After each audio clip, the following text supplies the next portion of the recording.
Good evening. Good evening. I am going to call the March 28th, 2023 regular meeting of the Town Board to order. Will the clerk please call the roll? Councilmember Moskowitz. Present. Councilmember Delarada. Absent. Councilmember McPartlin. Here. Councilmember Brennan. Here. Supervisor Puccioni. Yes. Present. Okay, please rise for the Pledge of Allegiance. I pledge allegiance to the flag of the United States of America and to the republic for which it stands, one nation, under God, indivisible, with liberty and justice for all.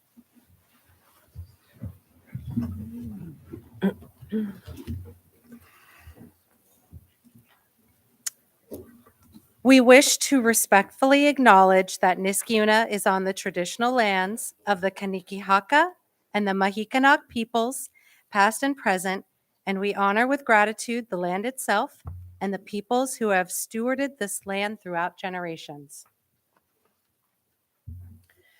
I would now like to take a moment of silence to acknowledge the recent mass shootings in the United States, and more specifically, the shooting yesterday in Tennessee at the Covenant School.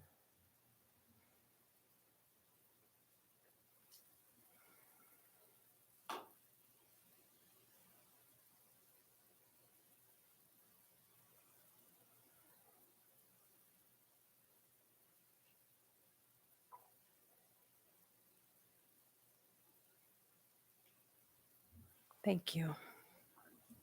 Okay, moving on. May I please have a motion to approve the meeting minutes from the January 24th, 2023 regular town board meeting? Motion to approve the minutes from the January 24th, 2023 meeting. Thank you. Do I have a second? Second. All those in favor? Aye. Aye. Any opposed? Those minutes are approved. Now I'd like a motion to approve the meeting minutes from February 7th, 2023 special town board meeting. Motion to approve the minutes from the February 7th, 2023 special town board meeting. Thank you. Do I have a second? Second. Are there any changes to those minutes? Seeing none, all those in favor signify by saying aye. Aye. Any opposed? Those minutes are approved. And now I'd like a motion to approve the meeting minutes from the February 21st, 2023 regular town board meeting. Motion to approve the minutes from the February 21st, 2023 town board meeting. Thank you. Do I have a second? Second. Are there any changes to those minutes? Seeing none, all those in favor signify by saying aye. Aye. Any opposed? Okay, those minutes are approved. Moving on to committee reports. We can go ahead and start with police and public safety. Thank you, Madam Supervisor. The Police and Public Safety Committee met on March 2nd at 3:30. Under operations, we're continuing to implement 120 new and updated policies. Chief reported that once all these policies are issued, then the accreditation process can begin. Analyst James Hubble has created a draft of the community survey and continues to work with Detective Kafaga and Lieutenant Twitty on data analysis. Chief stated that we anticipate the survey being pushed out in the upcoming months. The police department crossing guard will not be available to work for approximately 6 weeks of the current school year, and our officers will be filling in while the crossing guard is unavailable. For fleet and equipment, we have our Car 604 replacement vehicle at Niskayuna Tire to be upfit, and we're keeping the decommissioned vehicles to be used with the detective division. Our body-worn camera project is moving forward. Cameras are on officers and cars at this time, and Seth Goldstein, it just continues to work on any needs that come up with the technology related to that. So very excited for that news. Our new copy machines are being delivered this month. Chief Koshin stated that these were purchased with a discovery grant through Schenectady County DA's office, and we thank the DA's office for that grant. For building our Sallyport Drain is still plugged. Charlie continues to work on this, and we're working with the comptroller to work on budgeting car washes for 2024. The faucet in the muster room was leaking, and we thanked Charlie and Ronnie for fixing that. We're also looking to install a water bottle filler, like with a filter on it for our officers to use on shifts as well. For training, we're beginning to work with our defensive tactics as well as de-escalation, minimizing using force training in Police One Academy. Sergeants Henry and Connor will be attending police supervision training at Zone 5 Regional Law Enforcement Academy. Detective Staley and Kafaga were completing training and forensic interviews through the Zero Abuse Project, but Detective Kafaga had to get rescheduled because he was working on the body-worn camera project. And Officer Spataro is continuing to progress through field training. For citizen correspondence, Complete Streets sent an email requesting we work collaboratively with New York State Department of Transportation to address Route 7. Chief stated that there is a needed continuation of conversations with Department of Transportation regarding the analysis of Route 7. Chief continued to state that he's directing patrols to this area. He's had conversations with DA Robert Carney regarding the possibility of drafting a joint letter, working together and writing this letter to the Department of Transportation. Judge Swinton added that justices from Niskayuna are not accepting plea agreements for high-speed violations on the Route 7 area. Kara Ketchum requested school bus safety in the area of Balltown Road due to vehicles passing school buses. We monitored that area. We did not observe violations, but we're going to continue to patrol that area. With town events, we have Coffee with a Cop continuing at the Senior Center the third Tuesday monthly. We thanked the police department and fire departments 1 and 2 for supporting the bone marrow match drive for Ann Jasinski on March 11th from 9 to 12. It was a huge turnout from the town, very successful, and it was definitely a big team effort. The town clerk's report that the dangerous dog contract is still ongoing with Montgomery County SPCA Shelter. Clerk Martinelli stated that the soliciting permits are starting, and Mr. Dingling has the first one starting April 1st. She also stated that the online dog license renewal system is ready to go, and it's getting connected to the server, and Seth Goldstein is working on that.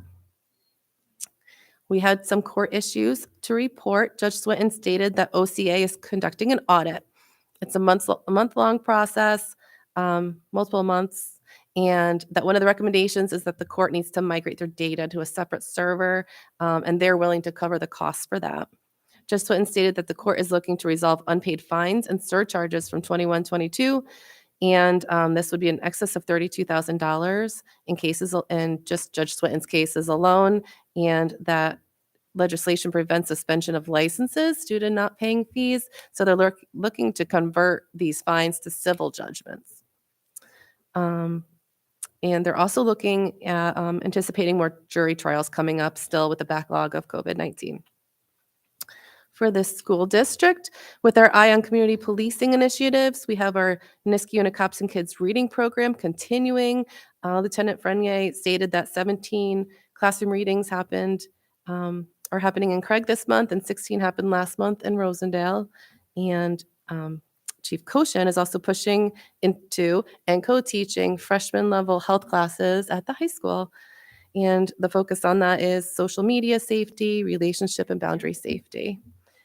And another exciting development is our collaboration with the school district on a safety program. It's a bus stop arm camera program where we'll have videos, video cameras attached to the stop arm on the buses. So it will video cars who are passing school buses and record them. And then we will have the police department have the legal right to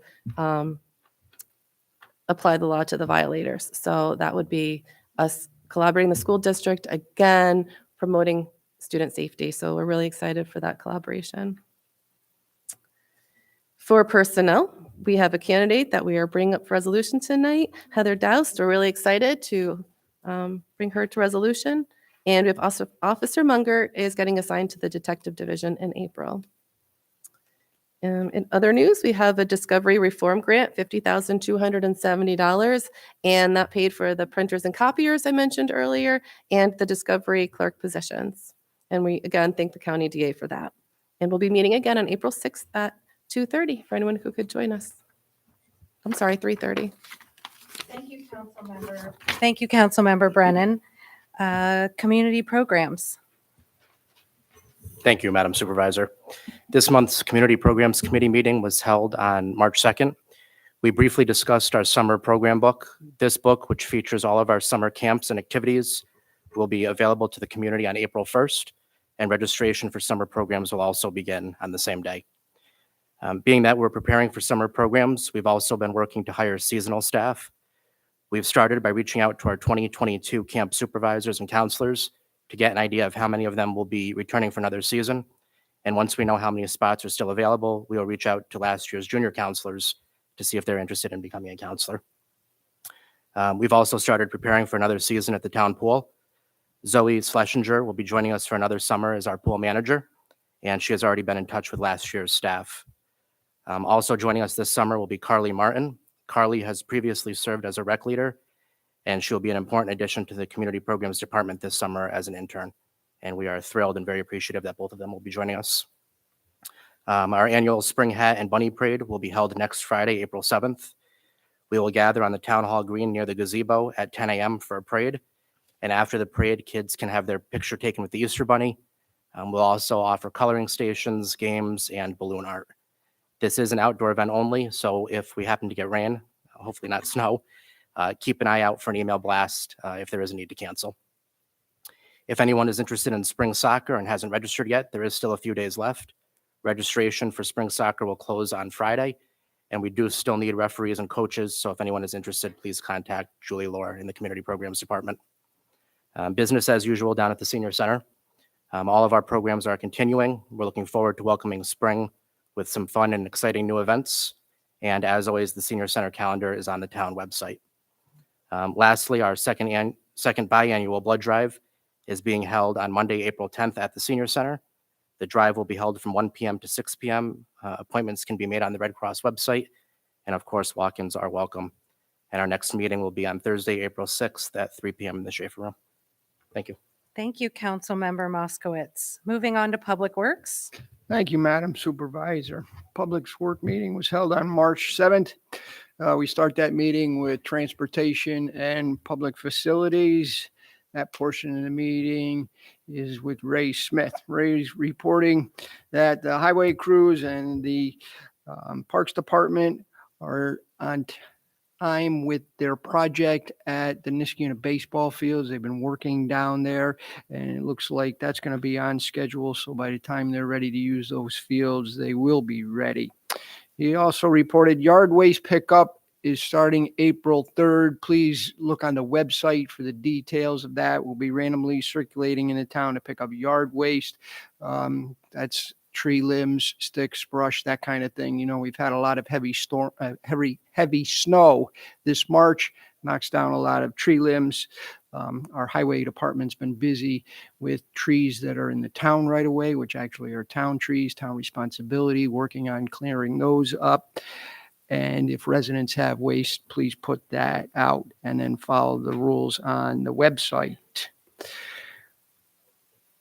Also, at that meeting, we were looking for 2 people in our grounds worker positions. I'm happy to report there's a resolution tonight to fill those 2 positions.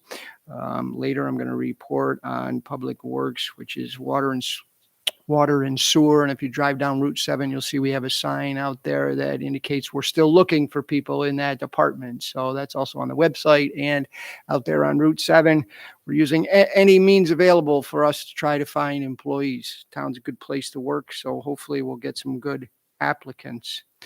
Also at the meeting, we discussed the quotes for seed and fertilizer for the town, bid extensions, paving bids, resolution, getting a surplus list together. When we buy new equipment, we surplus our equipment. Our equipment's usually in very good shape, so we surplus it and get the best money we can for it. We're still working on our driver training program. That's a program between our highway department and our water and sewer department. We'll be training our own drivers in-house for their CDL licensing. That was discussed at our meeting.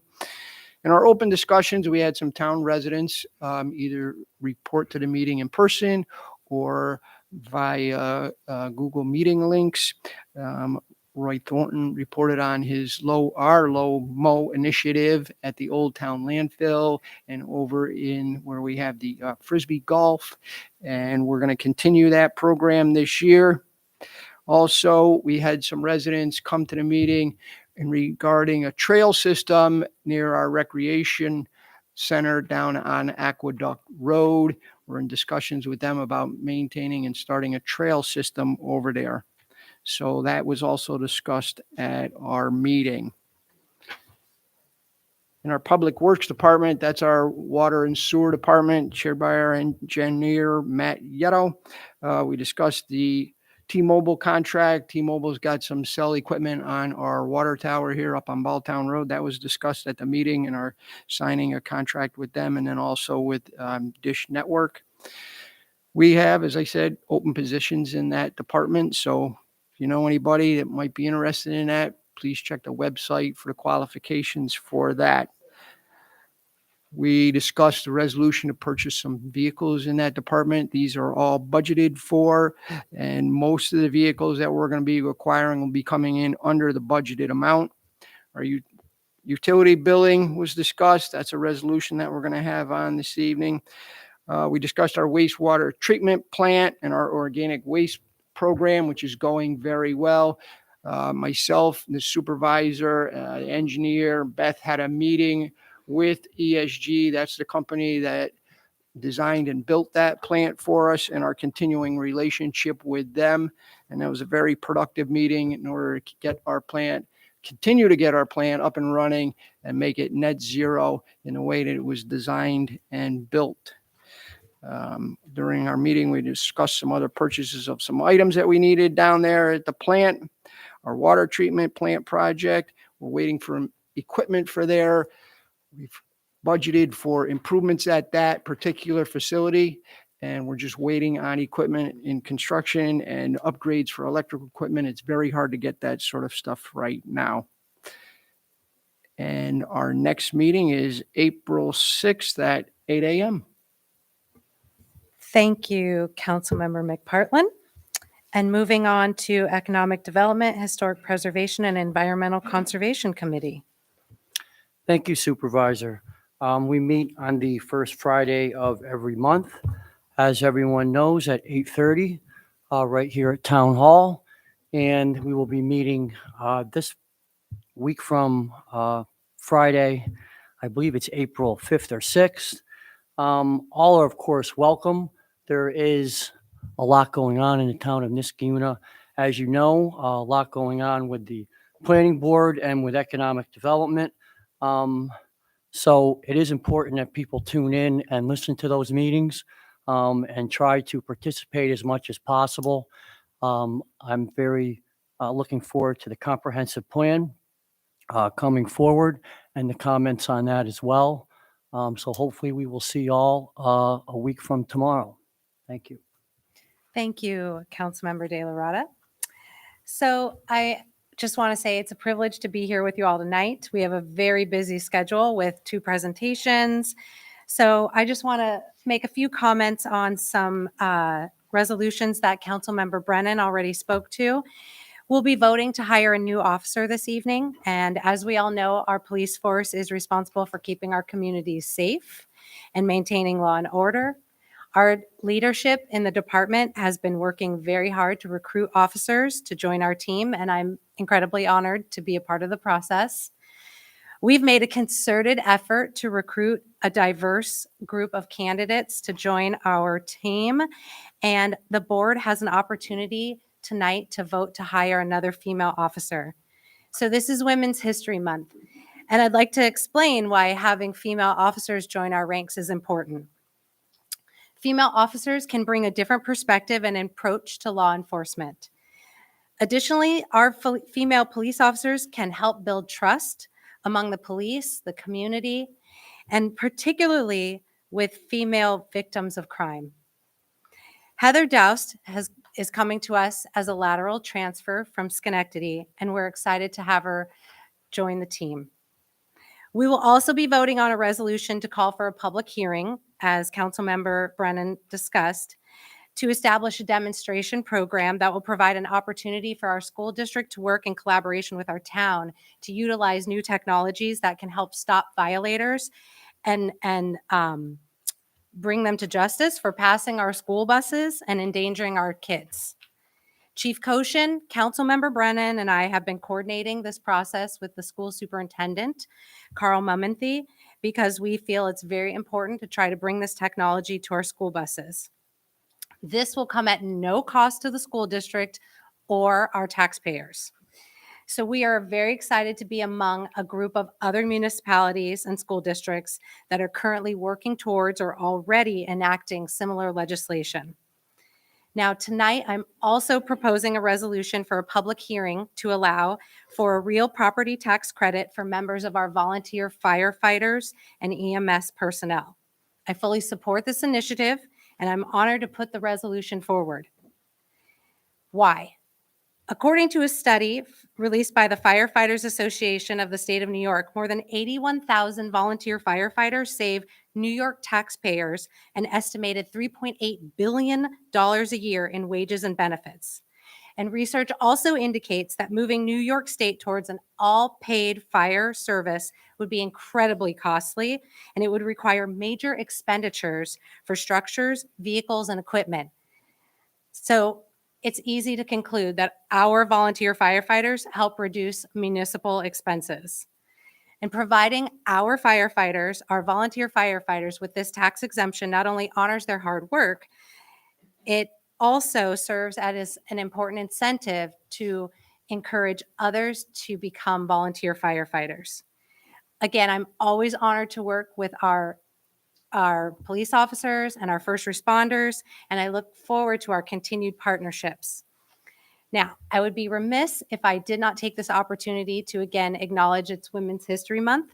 And so I want to thank the amazing group of people I work with at Town Hall, particularly the women I work with and those who are on the dais with me, Town Clerk Michelle Martinelli, Deputy Supervisor Jessica Brennan, and our Town Attorney Elena Finnan. You are all incredible people to work with. And also the women in Town Hall who I work with. You make this job an unbelievably exciting and inspirational journey. So I want to thank you for that. Moving on to our public hearings. Will the clerk please call our first public hearing?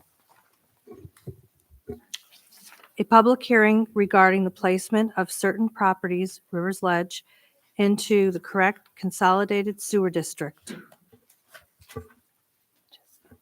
Okay, the public hearing is now open. If there's any resident here to speak on this public hearing.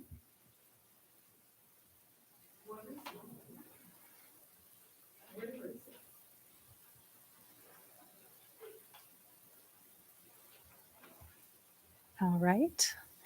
Since there are no residents here to speak on this public hearing, we'll go ahead and close this public hearing. Will the clerk please call the next public hearing?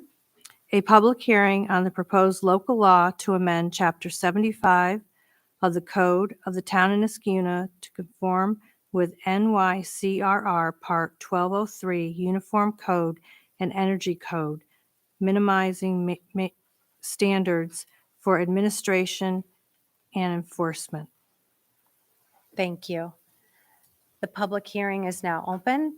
The floor is available to any residents who'd like to come and speak on behalf.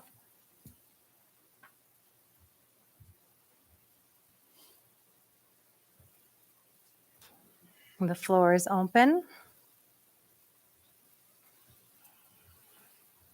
Seeing no residents here to speak for this public hearing, we will go ahead and close this public hearing. And we will now move on to privilege of the floor.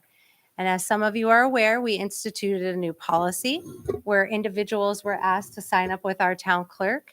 However, if you are here to speak for privilege of the floor and you did not sign up, you may do so at the end. And I'll go ahead and give the floor over to our town clerk to go ahead and call residents to the floor. Leslie Gold,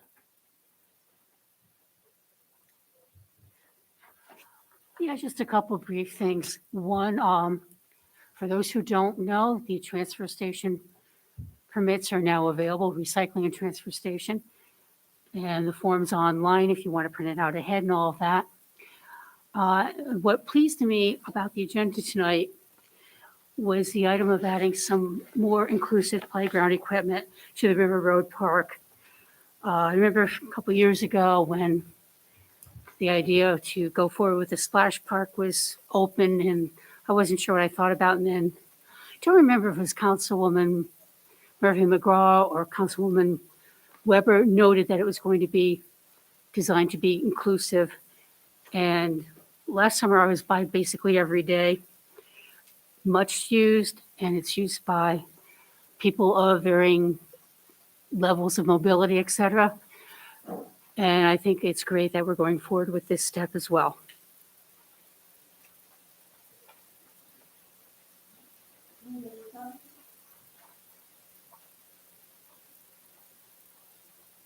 Good evening. I'm simply going to address the issue of the article in the Gazette today and make comments on Jamie Puccioni's reasons for doing what she's doing, which I really feel are bogus. You have just to give your name at a board meeting and people can Google you and find out your address. Nonsense. This is not protecting privacy of residents. The Schenectady County Legislature has you sign in when you arrive. They do not call you to the podium. And if your 3 minutes expire, they do not interrupt you. They allow you to finish your thoughts. They are never rude to residents. She and Jessica Brennan want to align the town with the school district. Really, they are legally two separate entities. Do Puccioni and Brennan also want the town to inherit the district problems? This was decided at a finance meeting, never discussed at a board meeting where the policy will be implemented. Jamie Puccioni calls this transparency. She doesn't agree with Jason Moskowitz as far as he wanting to see the report in writing. He is a board member who got more votes than she, and he is responsible to the residents. Of course, let us not forget, he did not get his own committee when he got on the board. Both Puccioni and Brennan are eliminating letters being read during privilege of the floor due to the COVID ending. However, in the past, before Jamie arrived, letters were read on occasion. Now, this means that handicapped residents and seniors who cannot attend this meeting have no say in the town government. This is discriminatory. They will have absolutely no say because they can't come here and they can't present their concerns. I cannot believe that Jessica Brennan, who is an employee of the district, would possibly not understand that it's discrimination against handicapped people that are ill and our senior citizens. The choice is up to you if you want to keep that in. Also, I'm glad you acknowledge Women's Month. I think it's great. But you should have acknowledged Sunshine Month because March is Sunshine Month. And by that, we honor the open government, transparency, allowing people to speak, and foiling information. And this was a great month to institute this policy. If it wasn't so sad, I think it would actually be humorous. And I want to thank Mr. Moskowitz for speaking out against this, for being forthright on it. And I'm sorry that you weren't even allowed to see this policy in writing. The Finance Committee is not a place to be doing this stuff. This affected this board meeting, not the Finance Committee. And yet you never brought it up at the table here. Thank you.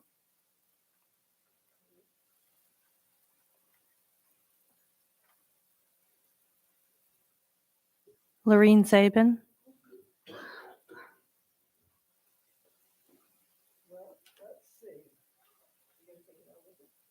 No, I have to take this with me.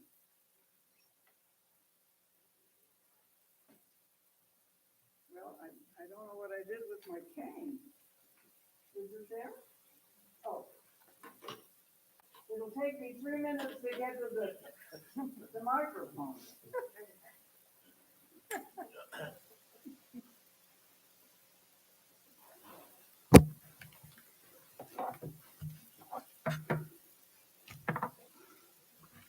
I'm wearing black tonight because I'm in mourning for the town taxpayer. I'm one of those people that have a little handicap. It's difficult for me to get to all the meetings or the committee meetings. I'm very fond of the planning board. I think they've given us too many apartments. Well, anyway, my note that I hopefully will be able to, thank you. By the way, I am getting a ride, so I'm not driving after dark. I've been involved in the town of Niskayuna for years. Deputy supervisor, local and county committee person, and a statewide committee person. The town that I am so happy to have been part of is no longer the same town.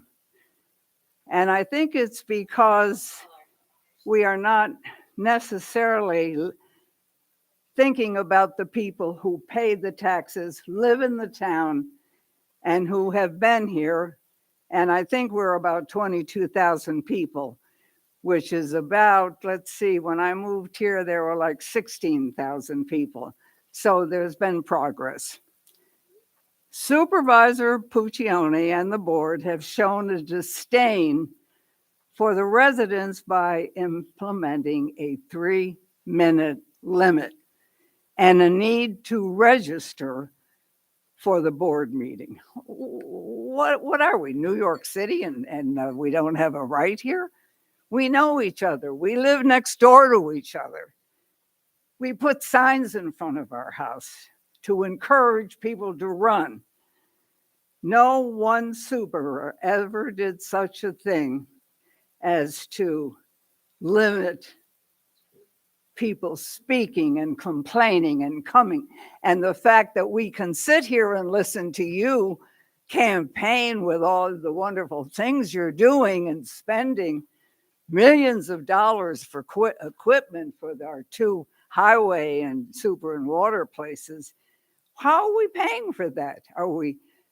Is it coming from fund balance, like you so liberally spend?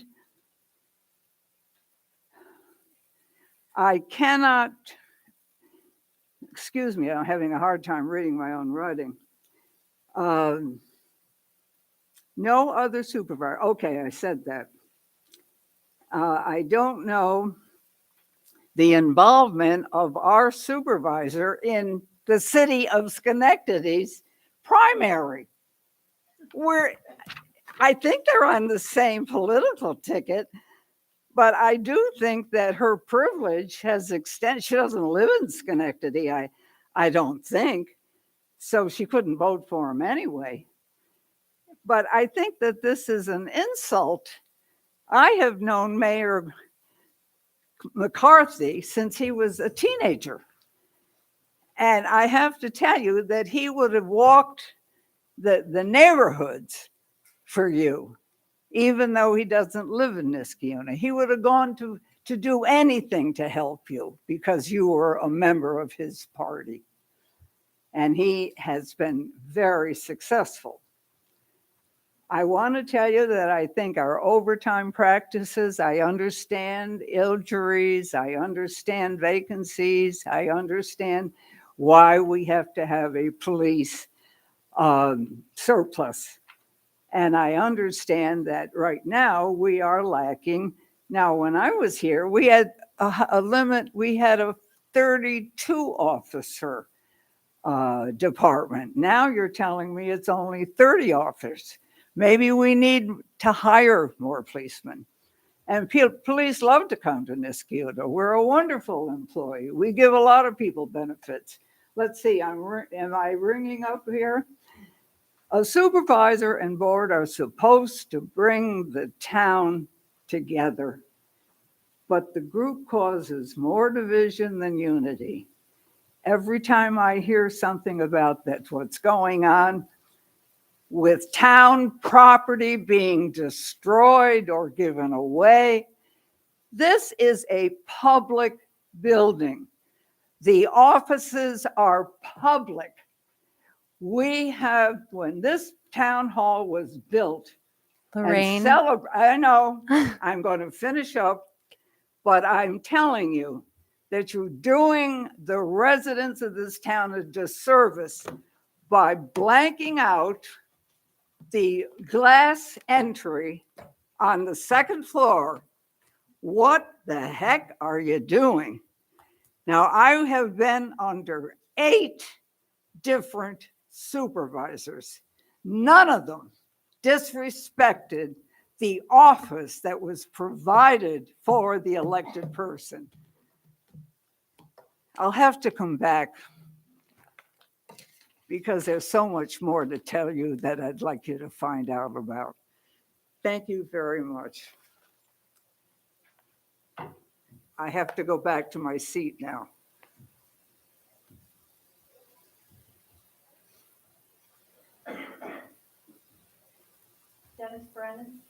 Dennis Brennan. You're well, thank you.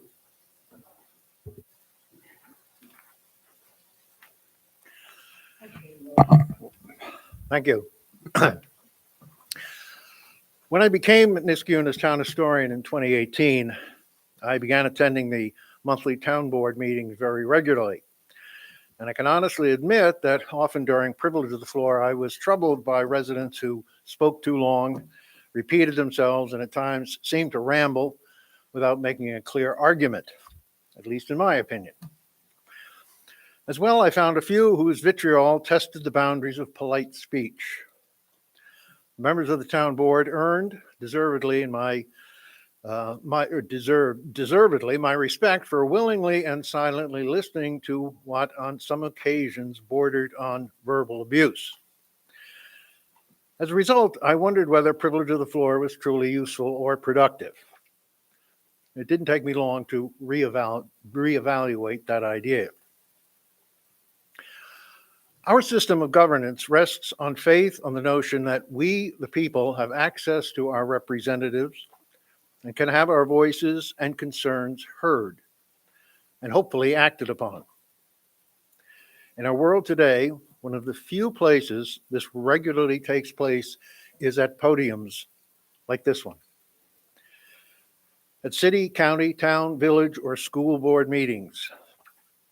Limiting access to this podium may be required at times. However, any limits must be perceived by the residents as reasonable and necessary. The new public comment policy does not meet that requirement. Lincoln's Gettysburg Address may have been less than 3 minutes, but few of us have Lincoln's rhetorical skill, nor should we be expected to. Also, I've often seen residents rise to speak at the spur of the moment or in response to somebody else's public comment. To treat this possibility as out of order is a mistake. And the notion that the board can decide to impose a 30-minute limit to, quote, efficiently conduct its business disregards the fact that our democracy was created inefficient by design. Additionally, the policy fails to stipulate the criteria for such a decision and ignores the fact that arguably the town board's most important business is listening to the citizens of the town. In closing, 2 brief thoughts. First, I have seen no evidence that these changes are necessary. When was privilege of the floor in Niskayuna abused or perceived as ruly?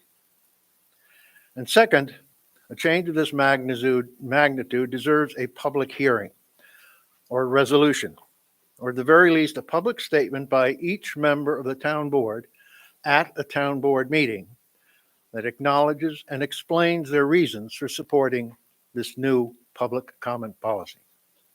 Thank you.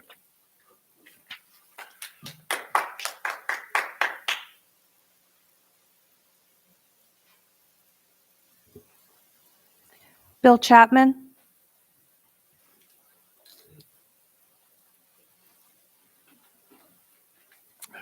Thank you.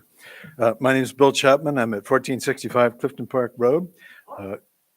Niskiuna. You're supposed to tell the clerk. Madam Clerk, I'm at 1465 Clifton Park Road. Thank you. I'm here tonight, one, just to say that many of the Complete Street, I'm also on the Town Complete Streets Committee, and many of the things that Complete Streets has been working on have been very well received by people in the town.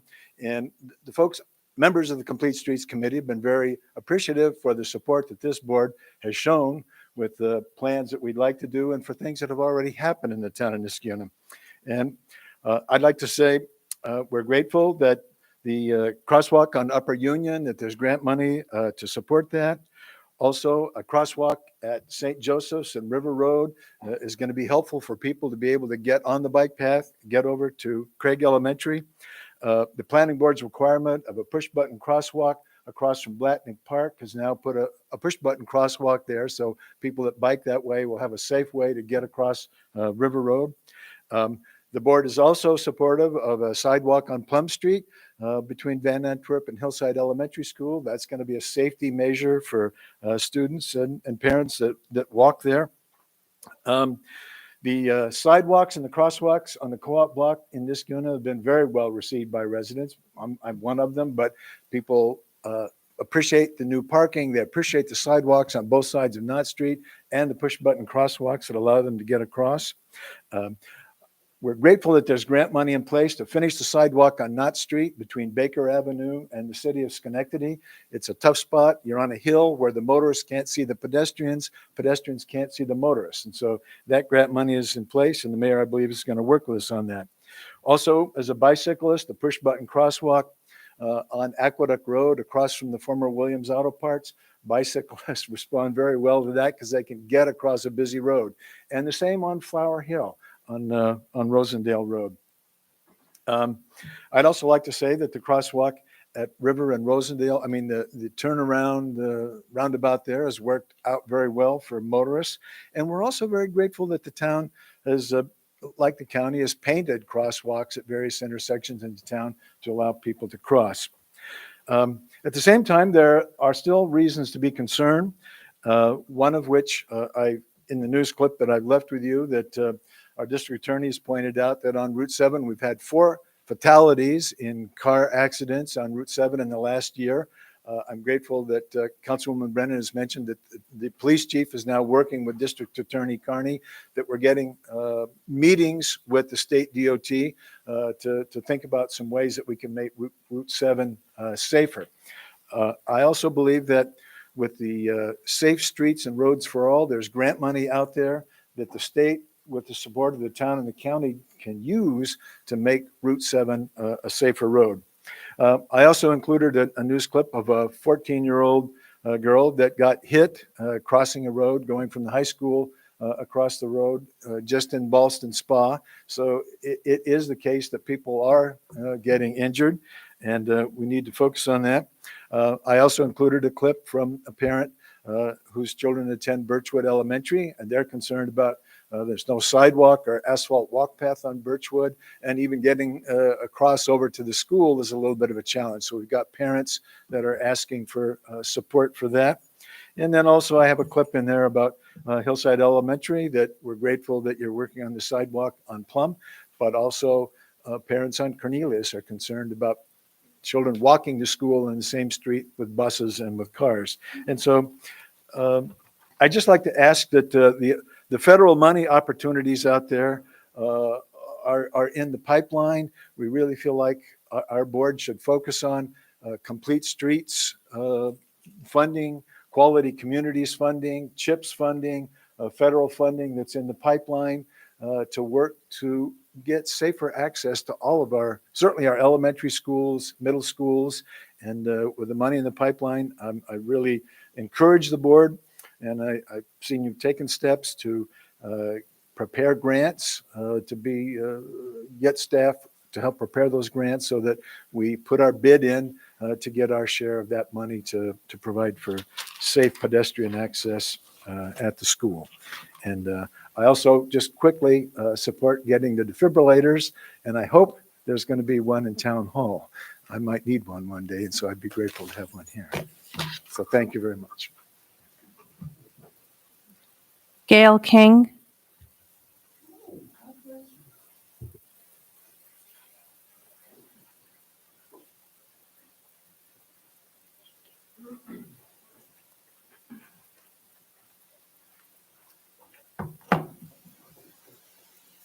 Good evening. I've written down a lot of thoughts. Not much of it makes sense to me. If anyone would like to call me and try to explain some of this to me, I'd be happy to talk with you. I'm Gail King Electrolysis, Permanent Hair Removal. I've moved from 2215 Knott Street to 2220 Crescent Road. And I'm going to speak basically about the Broken Inn. Our property surrounds the liquor store, the pharmacy, and the restaurant bar. And we have apartments in those two buildings. People sleep there. The front side of Nishi's Bar restaurant faces houses on Clifton Park Road and Crescent Road. Houses that have 1 to 2 small children in each house. The bar is open till 11 p.m. on Friday and Saturday nights, till 10 on weeknights. The grocery store Co-op has closed early since its inception. To the town of Niskayuna, please think about what you are doing. Here you are authorizing the sale of liquor to be bought and consumed in a neighborhood with school children sleeping in every house, surrounding the buildings. 22 people on the deck plus 50 you have mandated inside. Now you are allowing outside parking or outside outside parties with no curfew. More traffic, more noise. Can you imagine 70 people in a space that was once crowded with 4 hairdressers? You are changing rules on paper, but not adding more land to the commercial area. You are telling us that the town wants this, but you have not taken a town vote, even a complete vote in the neighborhood. This first line of this new ruling says, a site plan for a new permanent seasonal outdoor picnic table area on town property, including additional and reconfigured parking. What does that mean? We lost 20 parking spaces on the other side of Knott Street. It seems our town employees can make land visible and invisible at will. We hear that the supervisor is planning a garden park. Where and on whose property? Please explain. Thank you. You are amazing. and that's all the residents for this evening. Are there any other residents who'd like to speak and who were unable to sign up? Any other residents? Okay.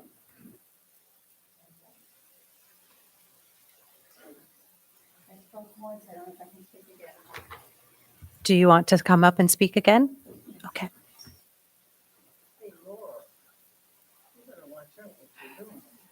Thank you. This is going to be very brief. It was stated that you're the first supervisor to impose such restrictions, and that's not accurate. Supervisor Landry came in and at some point decided that privilege of floor would be limited. Speakers could only speak for 5 minutes, and they had to sign up in advance. It was not a popular move, and over time, both practices were discontinued, just to set the record straight.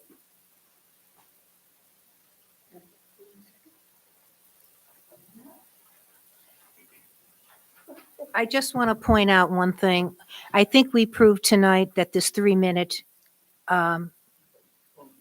limit isn't going to work. People have gotten up and gone well over the 3 minutes, and I don't fault them. They have a right, they're residents.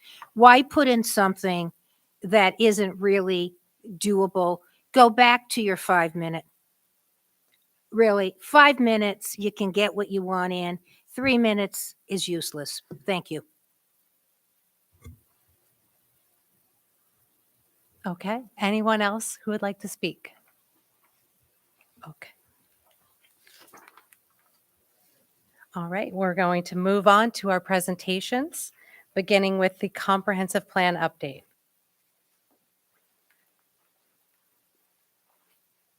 Good evening. My name is George Strayer, and I'm co-chair of the comprehensive plan. Excuse me.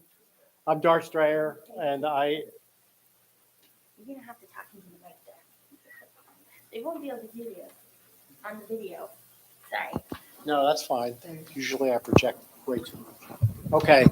I'm Dart Strayer, and I'm co-chair of the comprehensive plan. And I'd like to spend a couple minutes tonight going over, first of all, what a comprehensive plan is, going over some of the objectives of the last plan, looking at some of our accomplishments within the town, and then talking about some of the things we've been doing as a committee to move the Plan 2023 forward. So why don't we go to the first one? A comprehensive plan really represents a snapshot in time, and you don't really want to think about it as being stagnant. It's dynamic, and it needs to change with the dynamics of the town. And it's also a very important component of it is as it changes, it guides the development of the town. So if we look at where we've been, in 1929, Niskayuna established its first zoning laws, and it wasn't through the entire town, it was only in specific areas.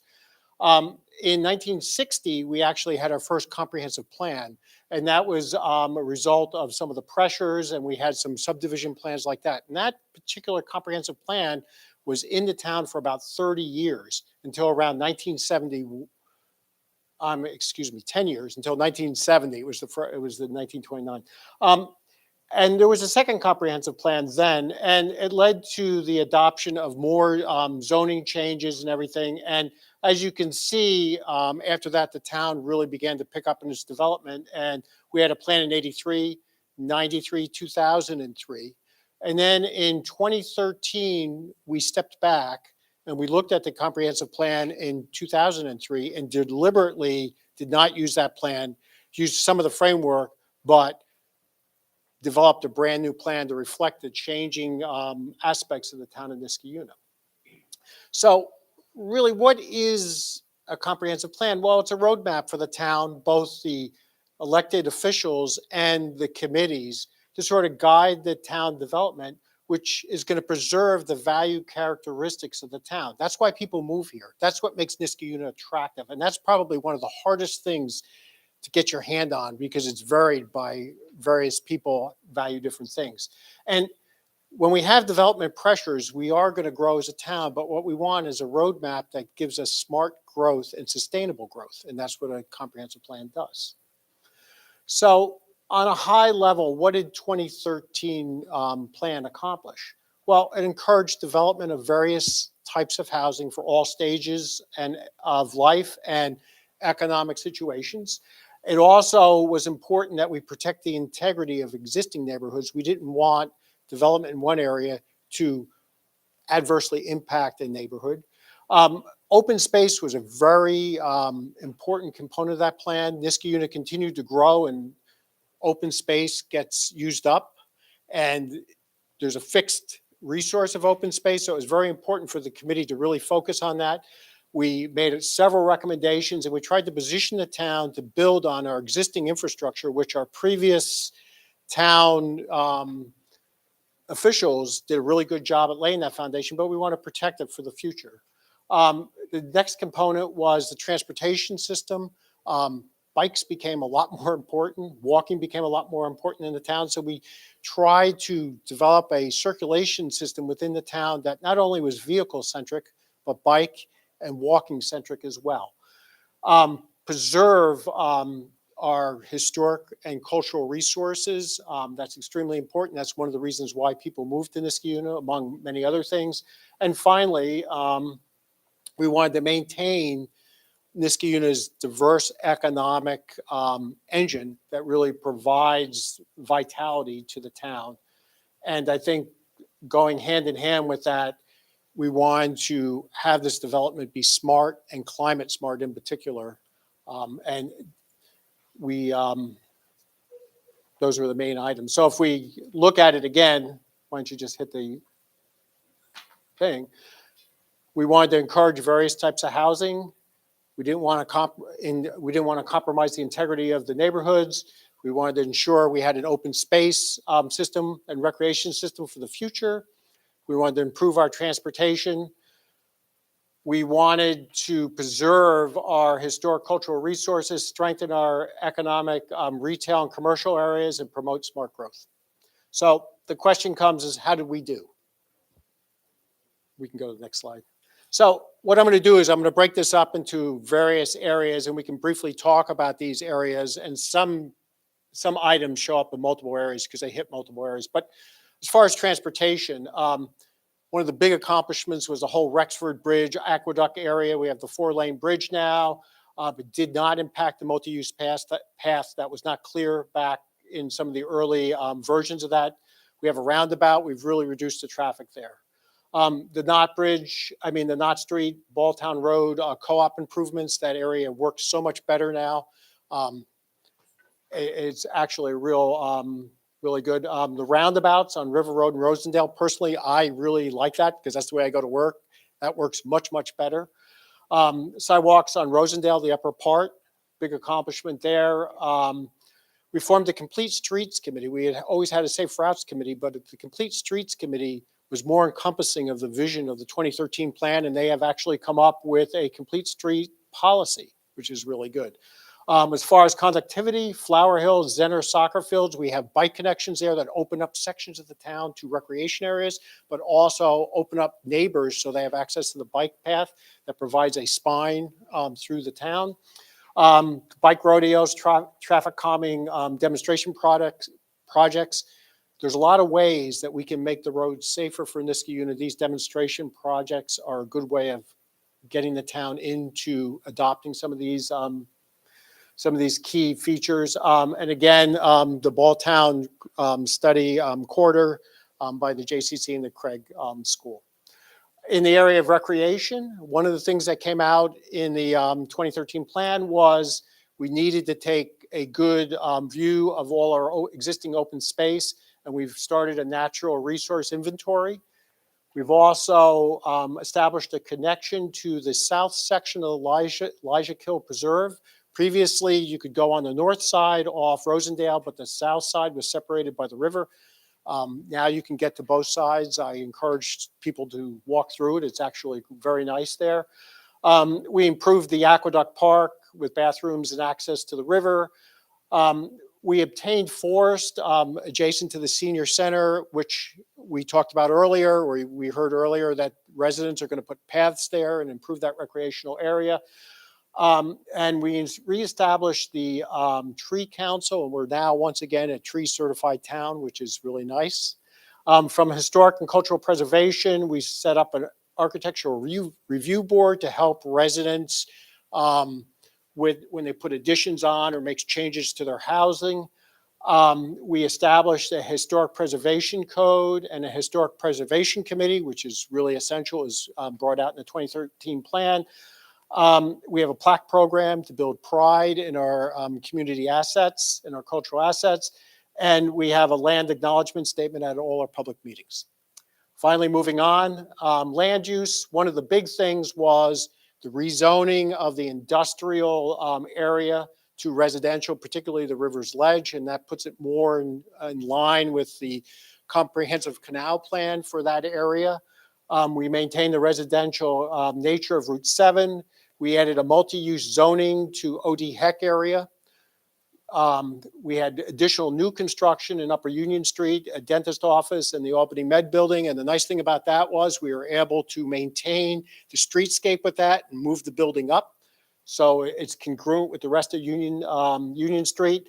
We increased the diversity of housing. We now have several apartment areas. We have townhouses.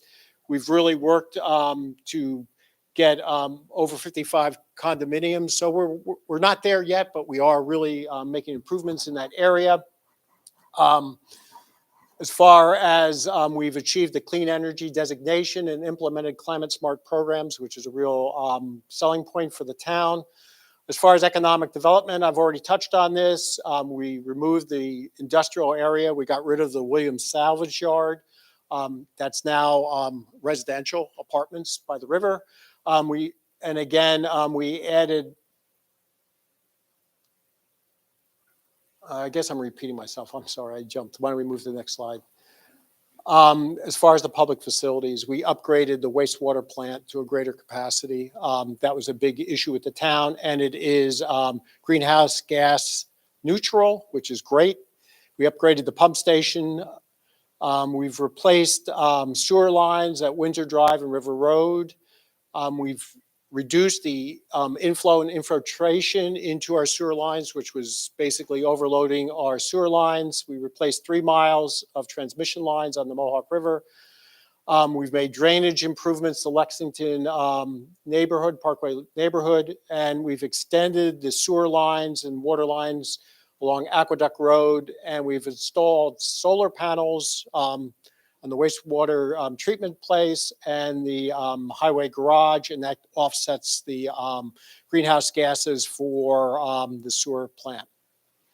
Okay, so what is the comprehensive plan process? Well, go ahead, Lori. Yep, we go through where the town's been before, and I've shared the committee's journey with you just now. The next thing we want to do is identify the issues, and in line with that, why don't you hit that again, is we want to come up with goals. So this is the visioning, this is the identifying of what makes Niskayuna really important for its residents. So why don't you hit it again? And one of the ways we do that is have a diverse committee, which we do, with different views. But the other way we do it is we go fact-finding and we collect data. And once we get through these stated visions and goals, and we've benchmarked them with the residents through open meetings and surveys, then we can actually start preparing the plan. And the plan consists of many parts. It talks about current areas that are critical to the town. Laura, why don't you go on? And it creates implementation plans or objectives. And finally, under that, there are action plans. And one of the things that we do as a committee is we evaluate alternatives, all right? So we propose to give an action, but if we don't take that action, what does that mean? Or perhaps we take a different action, what does that mean? And we work through these alternatives. And in the end, we come up with a plan, and the plan comes to the town board, and the town board adopts it. So that's the process. Okay. Again, we appreciate the selection of, I appreciate the selection of such a diverse committee. We have lively debates, we share, we reach consensus. It's a great team to work with. We meet on the 3rd Tuesday of every single month, and we've had some town residents come, which is great, just to see what's actually going on. And I would encourage people to come to the meetings, or at the very least, look at the meetings online while we go through this process. Go ahead, Laura. As with the previous plan, we started out really looking at the neighborhoods in the town, and we split the neighborhoods up into 20 different neighborhoods, and each person on the committee took a couple of those neighborhoods, went through the neighborhoods, learned about the neighborhoods, and they are going to be advocates for that particular neighborhood. That's a really key feature because it brings everybody up to speed, and we get a better understanding of where the town is as far as on a very local basis. Go ahead, Laura. Some other things that we've done is we've examined the best practices of other comprehensive plans and of comprehensive plan recommendations. There's a lot of good resources out there. We've looked at those. There's a lot of towns in this area that have excellent comprehensive plans. So by looking at what other towns have done, we can take their best practices and implement them into our town plan. We've worked to really identify some of the key issues and work on vision statements and vision ideas. And part of that process is evolving with the plan. So we've had some initial cuts at that, but as we progress with the town, we get some feedback from the residents, that vision is going to evolve. So by the time we finish the plan, we'll have a final vision. We've drafted an outreach survey, which we are going to share with the residents. And we've drafted a list of topics and sections that we need to add to the 2013 plan for it to reflect the new environment that the town faces. And again, we've really worked on the narrative sections for the individual neighborhoods. So the goal is to look at an individual basis and a total comprehensive basis when we develop the plan.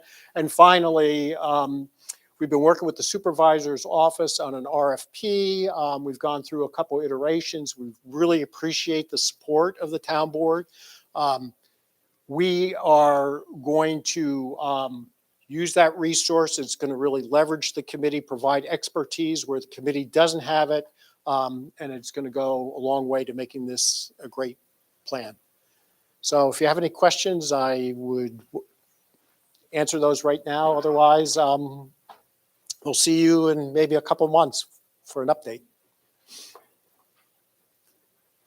Thank you, Dart. Thank you, Laura. That was very informative. Does anyone have any questions at this time?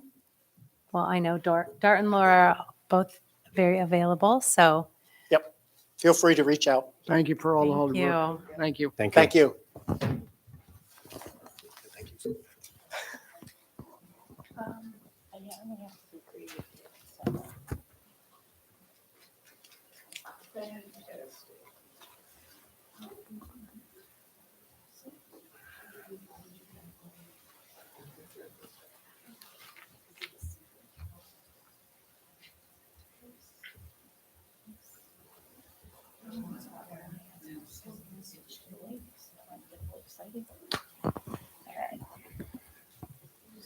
Thank you for that. All right. Good evening. This is going to be just an informational discussion since we are going to be looking at a resolution later on during this meeting to call for updating the sewer rates. We don't actually need a public hearing for the water rates, but we tend to look at them comprehensively. So that's why we're going to discuss both together. The town water and sewer systems, we'll go back one, just stay on the, I'll let you, thanks. No, that's okay. The town water and sewer systems are utilities. The systems are designed to provide residents with clean water and sewage treatment. These services are in the interest of public health. These utility systems are a public good. They are not meant to make the town money, neither are they permitted to be a burden on taxpayers. Each system is supposed to be run at cost. Next. Thank you. All right, so you can see here the town has 1 water and 2 sewer funds. Sewer 1 is collected by town infrastructure and is piped into the city of Schenectady to be treated, while sewer 6 is collected and treated within Niskayuna. You can see that there has been a difference between the amount of revenue budgeted for these 3 funds and the amount actually received. The water and sewer 6 funds have been receiving less than the budgeted revenue, while sewer 1 has actually been bringing in more than budgeted. Neither is supposed to happen. These funds are supposed to break even. They're a utility, and certainly running a negative number year and year and year in a row is not sustainable. Next slide. So the calculation process. This has been a highly collaborative effort across multiple departments within the town. I happen to be the person standing up here to talk because I'm the one that generally crunches numbers, but all the data that I've gotten to go into this and all the brain picking I have done, I want to formally recognize both the assessor's office. Eric and Kathy have answered 1,000 questions and data calls that I put out. And in the water and sewer department, Matt Yetto and Chris Lashinsky are both, I will say, they have the patience of Job. They have given me more information and data than you can possibly imagine as I've been going through this process. And so this has been a long time in the making, as you'll see, and very well thought out. We started by working to determine a method to harmonize the way we counted across departments. As I like to say, counting is hard.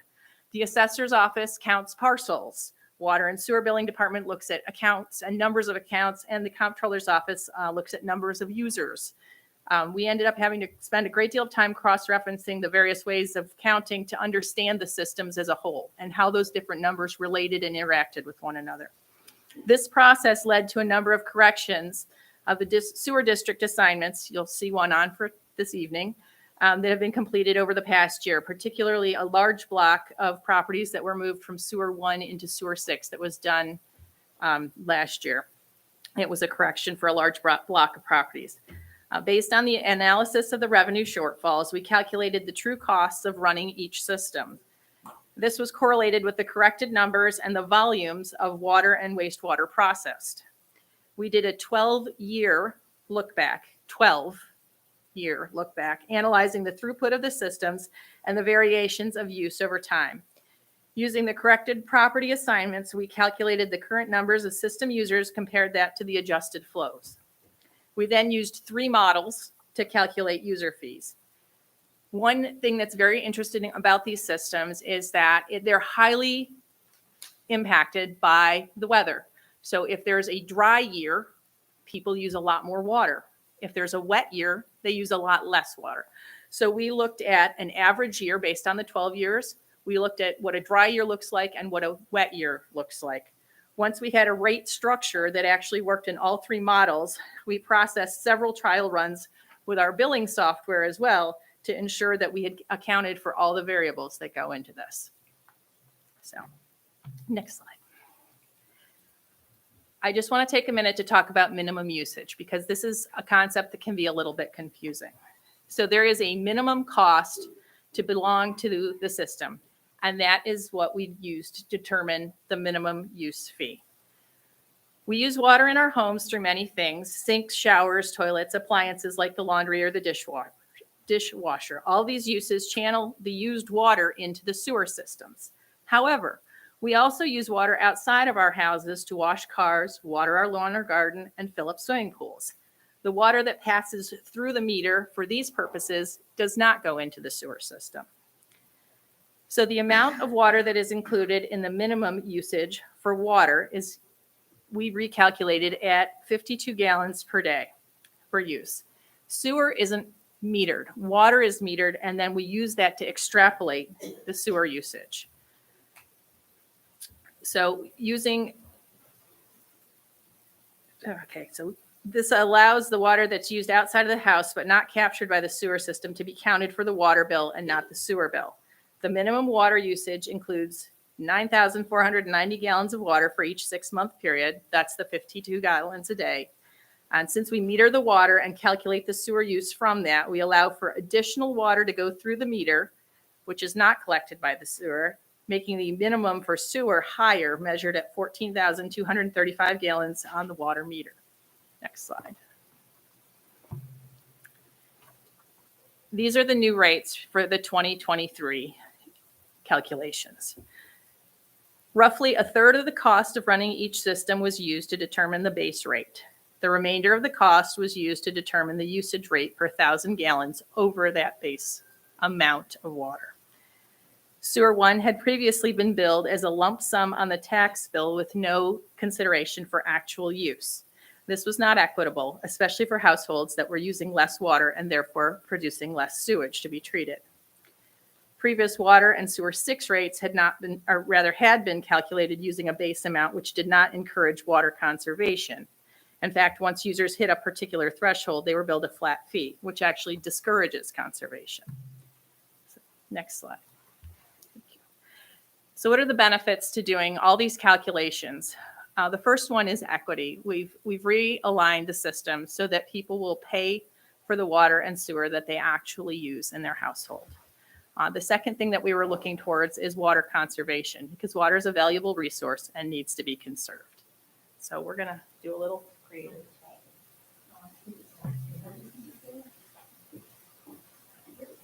There we go. Yay, it worked. Okay, so I put a link in here, and I'm happy to share this with everybody because I think it's a little bit interesting, and it's a lot of these concepts are really kind of difficult to wrap your head around. I found this to be the most user-friendly of all the various water sites I looked at. You can kind of scroll up and down the side. People can see there's a lot of different, it allows you to calculate your household water use. So I went on this and I kind of went through for my own household, which is my husband and my teenage daughter, myself right now. My son's off at college, so I know our water usage has declined dramatically in the last year. And when I went through this, and you're able to select how many showers people take, how many minutes, you can just select whether or not you have high efficiency faucets or washing machine or older fixtures. And I know like many people's houses, we have a mix. So I was able to kind of go in and calculate each one. And at the bottom, once I did all that, I found that my family uses about 114 gallons of water daily. So we are not a minimum use family, but we're not horrible either. Can you tab that in? So next slide. Nice. Well done. You're hired. All right. So how does that affect a utility bill? If somebody uses the basic amount of 52 gallons of water a day, they will pay the basic amount for their water on their utility bill, which is $78. Then if you use more than that amount, like you're my family, you're a little bit over 100 gallons, you'll pay $78 for the first 9,490 gallons that you've used, and then you'll pay the $4.40 for each 1,000 gallons of water over that. So using my own household for an example, I took the 114 gallons per day estimator using that website, which would equal 20,805 gallons for 6 months. So then we would pay the $78 for the first 9,490 gallons and then $4.40 for each additional 1,000 over that, which would come to a cost of about just under $128 for water in a 6-month period on our utility bill. We happen to be in sewer 6, so I calculated that out. That would be about $231 for that 6-month bill. So for my personal household, our utility bills for water and sewer would probably be about $462 a year, which is $1.26 a day at these new rates. Next slide. While we were doing this process, we were able to get a hold of several other local municipalities, and I could only really get water rates. It's very hard to do sewer comparisons. So looking at this, you can see that the proposed new rates compare mid-range with neighboring communities. Not all municipalities measure water in the same way. Some use gallons, some use cubic yards. Some billings are annually, some biannually, some quarterly, and not all have minimum usage amounts. Some don't even have meters. So when we were trying to compare apples to apples here, there was a lot of just recalculating and getting things as close as we could do, which is why I have little odd notes beside everything. Additionally, I added at the bottom, since Niskayuna ties into the city of Schenectady for water system and our sewer 1 feeds in to the city for treatment, I included the rates for city water and sewer users, just so you can see those. The city does not have meters, so each resident just pays a set amount quarterly for that. Next slide. All right. The projected impact on the residents. Again, this is a little bit of a process because the realignment of the sewer 1 billing, moving the operations and maintenance costs to the utility bill off the tax bill, so only capital debts on the tax bill, has actually had a greater impact on the overall cost to residents than the rate increase. The sewers used by households in the sewer 1 district in 2022 was paid for on their 2022 tax bill. Because of that, there is no utility bill for the first half of this year because of the lag. So you use water or sewer for 6 months and then you get billed afterwards. So the sewer 1 rate will go into effect with the fall billing to reflect actual usage in 2023. Next slide. Utility billing is, I said that. So the new rates will affect water that residents use beginning in July of this year. So the water used from July through December will actually be billed out next April in 2024 at the new rates. So since the Sewer 1 change is being phased in over 23 and 24, the final column of the bottom there, I compared 22 to 24. So before the full change to after the full change, so that you're able to see the entire impact to the consumer. But this will get us to a point where each system will reflect the actual cost of the utility. And that is it. Thank you. All right. And does anyone have any questions? Because having that many numbers thrown at you, I'm sure you absolutely understood every second of it. I'm sorry. I tried to simplify as best I could.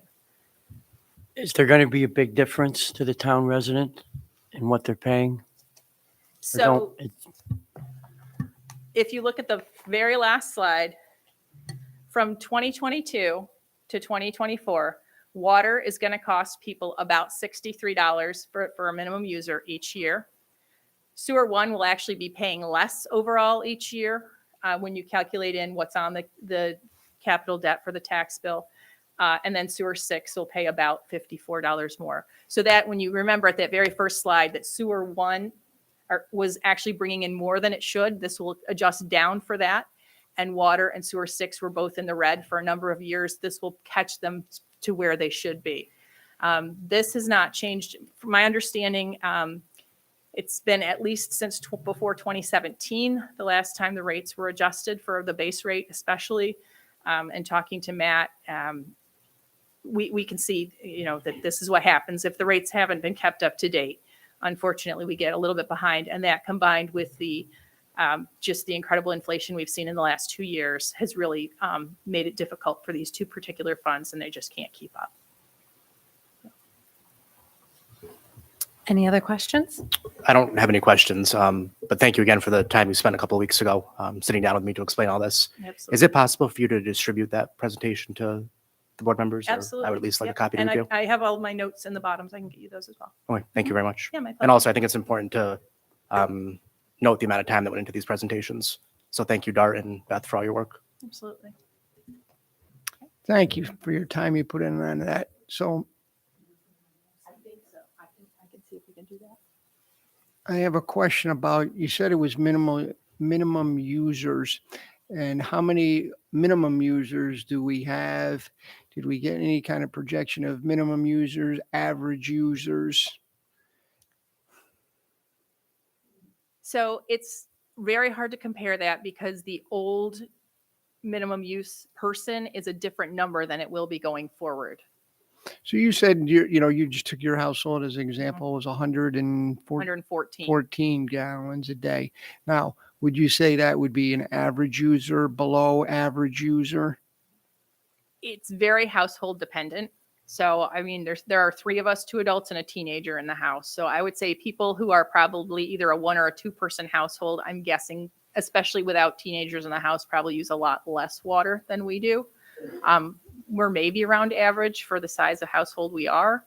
We don't particularly, I mean, I hate to admit it, but we're not particularly conscientious about water conservation in our house. I know over my many years in the military, I've lived in different places where you have to be super conscientious. Like if you're in California, you don't even look at the faucets there. It's so expensive. So I'm not as careful as I would have been in a place like that when I'm here. But I don't think we don't just let things run wildly either. So maybe we're average for a household with a child in it. What I would encourage people to do is I can make sure that link is available. That one I found was the most user friendly. But if people want to go through that, if they calculate what their use is, I can put up the math formula of how to calculate approximately what their bill would be. Yeah. Because it's very simple now and it's repeatable. It is going to change. And we've known that we've sort of kept the rates low, and then it was time that we needed to increase them because of increased cost, right? And just as a public service announcement, the town produces a little more than half of our own water. We get our water from our own wells and our own pumping station. And then we also get water from the city of Schenectady. So we share systems. And that's why we also match our water chemistry with the city of Schenectady's water chemistry. So we meter our water.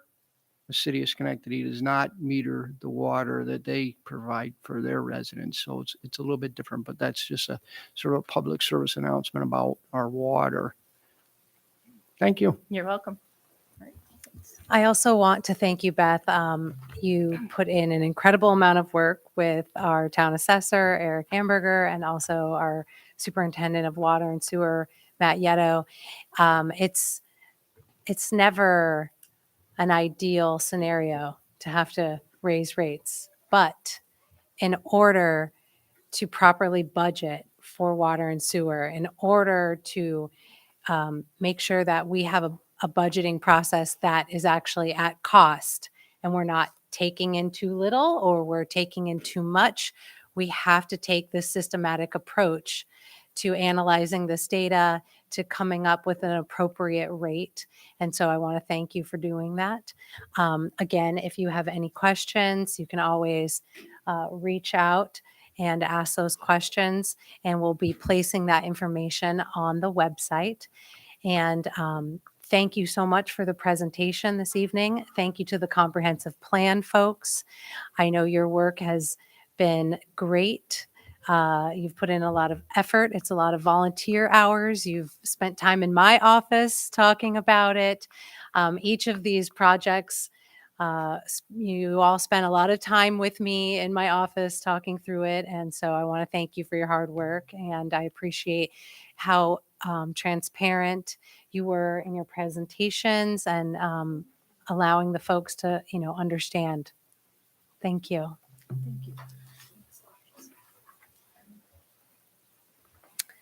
All right, so that is all we have for presentations. Now we can move on to our resolutions. We're going to start with resolution number 2023-72, and that is sponsored by Councilmember Brennan. Will the clerk please read? A resolution hiring a police officer for the Niskuna Police Department. Thank you. Do I have a second? Second. Is there any discussion? Heather, welcome to Niskuna. I work at the UCC, the County 911 Center, and we've talked on the phone several times back in your 940 days when you would call in for an incident number. And one thing that always stood out to me was your professionalism. So I appreciate that. I know our community will appreciate your professionalism and have a safe career. Are there any comments? Any other points of discussion? All right, seeing none, will the clerk please call the roll? Councilmember Moskowitz. Yes. Councilmember Delarada. Yes. Councilmember McPartlin. Aye. Councilmember Brennan. Yes. Supervisor Puccioni. Yes, 5 ayes. the resolution passes.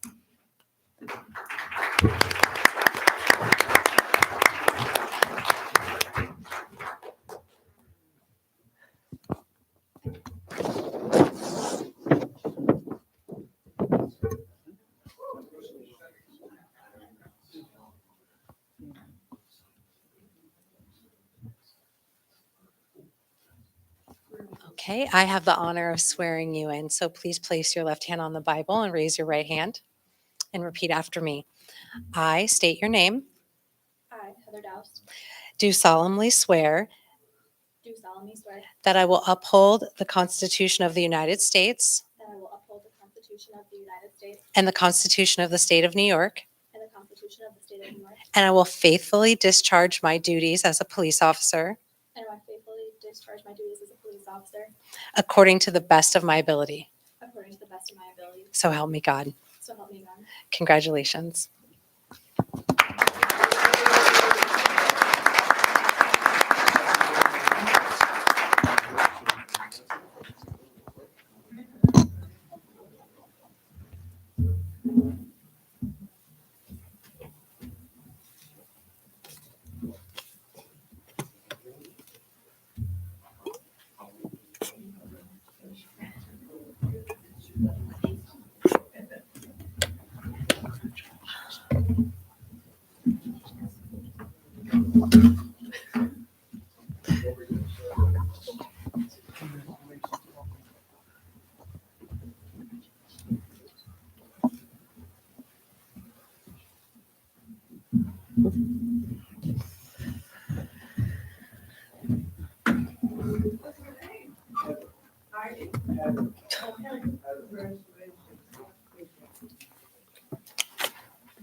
Okay, moving on to Resolution 2023-73, sponsored by Councilmember McPartlin.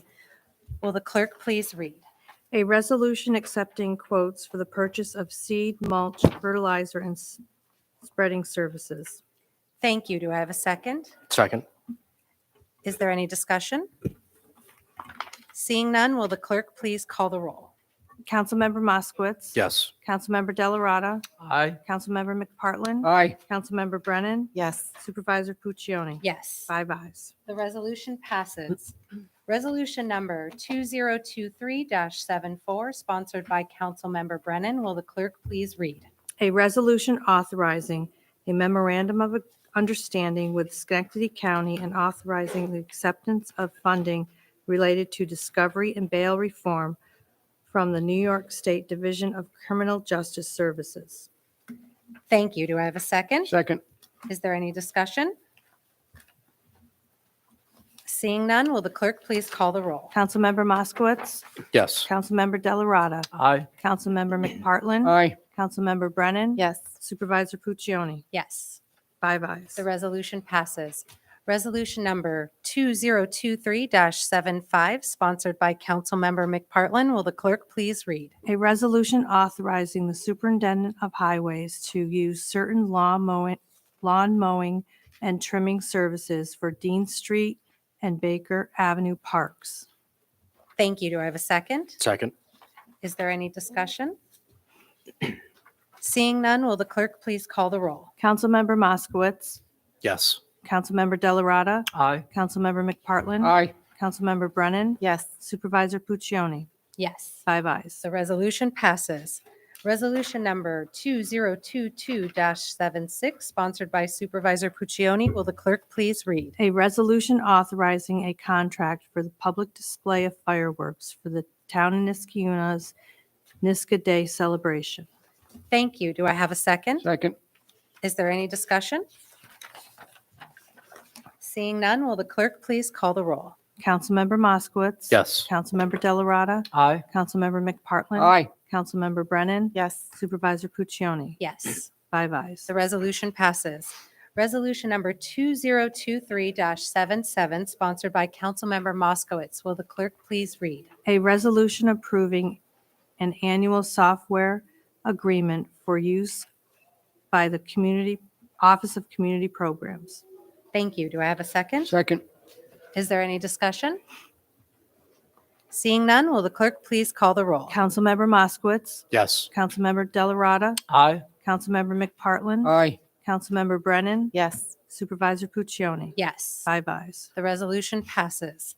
Resolution number 2023-78, sponsored by Councilmember McPartlin. Will the clerk please read? A resolution approving the warrant for residential and community utility billing for the second half of 2022.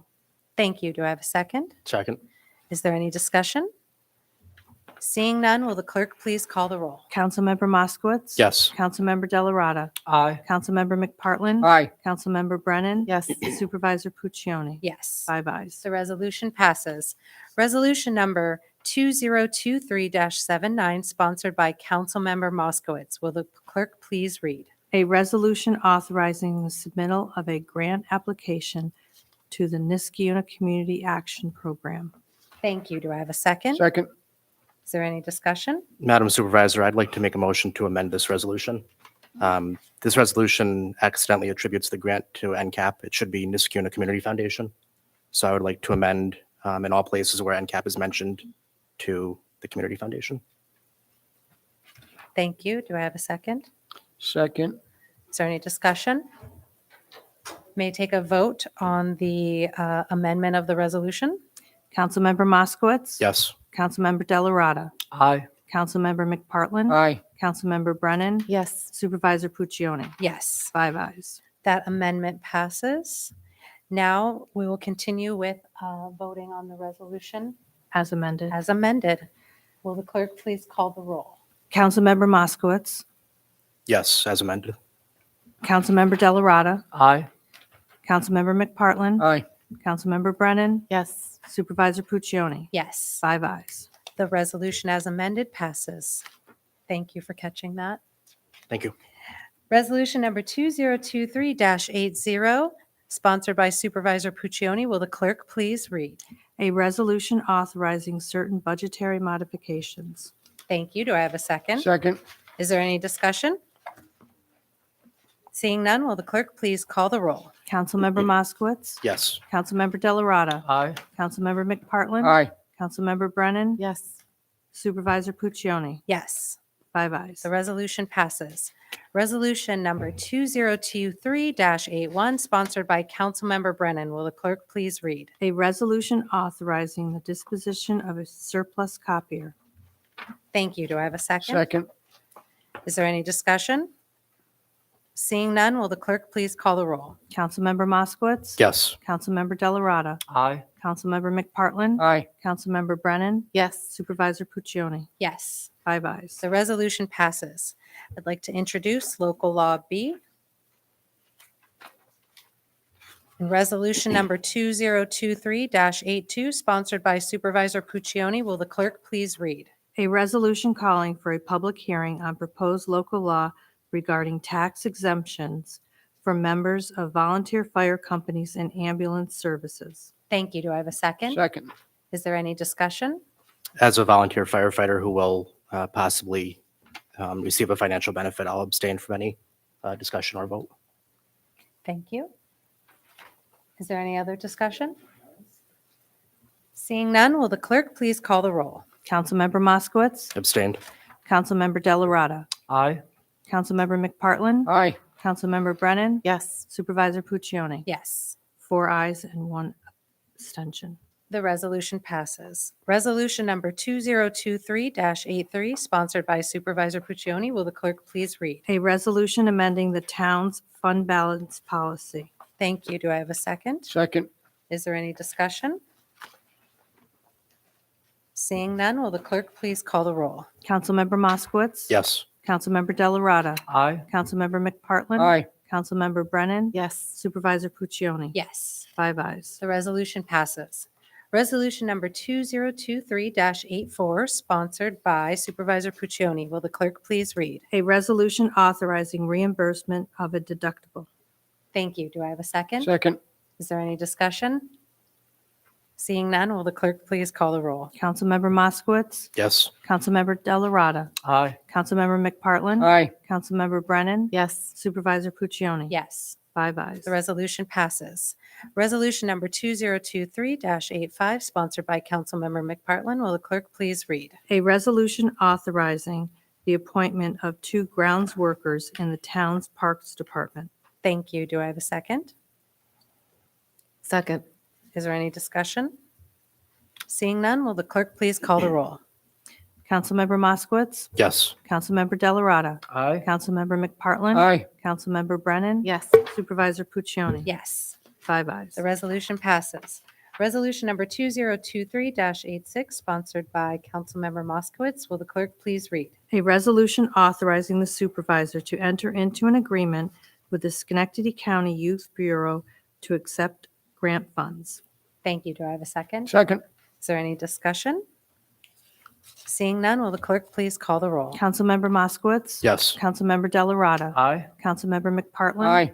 Councilmember Brennan. Yes. Supervisor Puccioni. Yes, 5 ayes. the resolution passes. Resolution number 2023-87, sponsored by Supervisor Puccioni and Councilmember Moskowitz. Will the clerk please read? A resolution authorizing the purchase of playground equipment for River Road Park. Thank you. Do I have a second? Second. Is there any discussion? I would just like to say thank you to our Community Programs Director, Lori Peretti, for helping work with the vendor to create this plan for a new play structure that has several inclusive activities and a solid base that will be appropriate for children who have differing physical needs. It'll also have items for children who are neurodiverse. And so I want to just thank Lori for helping to organize this, and also Superintendent Ray Smith for working with her on getting this vendor's contract to us in a timely manner. Also, just helping me complete all that SAM grant paperwork. I really appreciate it. And also thank Councilmember Bill McPartlin for just helping me with all the improvements that we've done to the town parks this year. We've put in a lot of good work, and there's more to come. Yes, yes. And, as you said, adaptive playground, right? And as one of the residents pointed out, the splash pad, it's certain things you might not think about, but they are things in the town that all residents can use, even residents that might have challenges and disabilities. And this playground will be doing the same. Thank you. All right, seeing no further discussion, will the clerk please call the roll? Councilmember Moskowitz. Yes. Councilmember Delarada. Aye. Councilmember McPartlin. Aye. Councilmember Brennan. Yes. Supervisor Puccioni. Yes, 5 ayes. the resolution passes. Resolution number 2023-88, sponsored by Councilmember McPartlin. A resolution calling for a public hearing on proposed changes to sewer rent rates for users in Consolidated Sewer District Number 1 and Consolidated Sewer District Number 6. Thank you. Do I have a second? Second. Is there any discussion? Seeing none, will the clerk please call the roll? Councilmember Moskowitz. Yes. Councilmember Delarada. Aye. Councilmember McPartlin. Aye. Councilmember Brennan. Yes. Supervisor Puccioni. Yes, 5 ayes. the resolution passes. Resolution number 2023-89, sponsored by Supervisor Puccioni and Councilmember Brennan. Will the clerk please read? A resolution authorizing a consultant agreement. Thank you. Do I have a second? Second. Is there any discussion?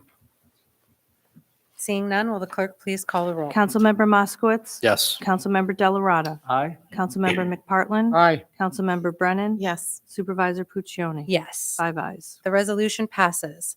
Resolution number 2023-90, sponsored by Councilmember Brennan and Councilmember Moskowitz. Will the clerk please read? A resolution accepting a donation. Thank you. Do I have a second? Second.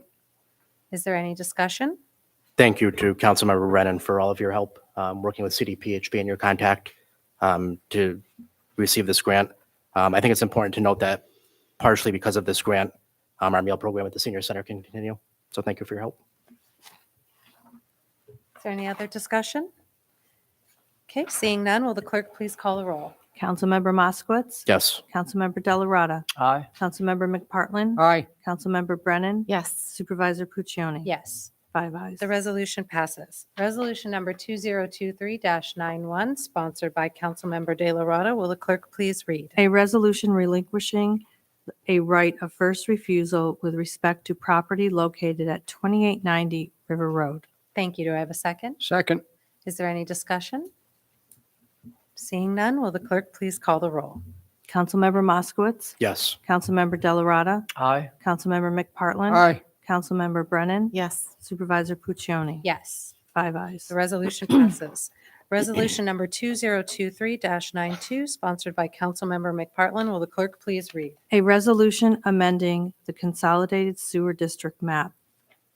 Thank you. Do I have a second? Second. Is there any discussion? Seeing none, will the clerk please call the roll? Councilmember Moskowitz. Yes. Councilmember Delarada. Aye. Councilmember McPartlin. Aye. Councilmember Brennan. Yes. Supervisor Puccioni. Yes, 5 ayes. the resolution passes. Okay, I see resolution number 2023. It should be -93. It's listed as 92. Sponsored by Councilmember McPartlin. Will the clerk please read? A resolution authorizing the maintenance of an ultraviolet disinfectant system in the town's wastewater treatment plant. Thank you. Do I have a second? Second. Is there any discussion? Seeing none, will the clerk please call the roll? Councilmember Moskowitz. Yes. Councilmember Delarada. Aye. Councilmember McPartlin. Aye. Councilmember Brennan. Yes. Supervisor Puccioni. Yes, 5 ayes. the resolution passes. Resolution number 2023-94, sponsored by Councilmember McPartlin. Will the clerk please read? A resolution authorizing the purchase of a CCTV inspection truck. Thank you. Do I have a second? Second. Is there any discussion? Seeing none, will the clerk please call the roll? Councilmember Moskowitz. Yes. Councilmember Delarada. Aye. Councilmember McPartlin. Aye. Councilmember Brennan. Yes. Supervisor Puccioni. Yes. 5 ayes. The resolution passes. Introducing local law C. Resolution number 2023-95, sponsored by Councilmember Brennan. Will the clerk please read? A resolution calling for a public hearing on proposed local law establishing demonstration program imposing owner liability for failure of an operator to stop for a school bus displaying a red visual signal and Thank- stop arm. Thank you. Do I have a second? Second. Is there any discussion? Seeing none, will the clerk please call the roll? Councilmember Moskowitz. Yes. Councilmember Delarada. Aye. Councilmember McPartlin. Aye. Councilmember Brennan. Yes. Supervisor Puccioni. Yes. 5 ayes. The resolution passes. Resolution number 2023-96, sponsored by Supervisor Puccioni and Councilmember Brennan. Will the clerk please read? A resolution to elect to reopen Section 384 of the Retirement and Social Service Security Law proposed to Chapter 752 of Laws of 2022. Thank you. Do I have a second? Second. Is there any discussion? Seeing none, will the clerk please call the roll? Councilmember Moskowitz. Yes. Councilmember Delarada. Aye. Councilmember McPartlin. Aye. Councilmember Brennan. Yes. Supervisor Puccioni. Yes. 5 ayes. This resolution passes. At this time, I motion to move into executive session pursuant to Public Officers Law, Section 105, subsection D, to discuss current and potential litigation. Is that what that says? Thank you. Close of executive session will not take up any additional town business. Do I have a second? Second. Thank you. All those in favor signify by saying aye. Aye. Aye. Any opposed? Okay, thank you so much.